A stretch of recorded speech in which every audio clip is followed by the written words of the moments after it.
One of the best ways to improve battery life and performance on Pixel 8 is to reduce the screen brightness, as your phone's GPU doesn't have to work as hard to render the display. To do that, launch the Settings app. Swipe up a bit to find Display, and once found, tap on it. Tap on the brightness level option, and the slider will appear at the top of the screen. Drag the slider to around 25%, and then go up slowly until you find the perfect brightness for you. To make sure that the brightness level will stay the same, disable adaptive brightness. This feature uses the light sensor to detect ambient light and automatically adjust the screen brightness.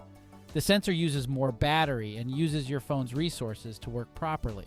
With these simple tips, you can improve your Pixel 8's performance and prolong its battery life. We hope this guide can help you. Thanks for watching.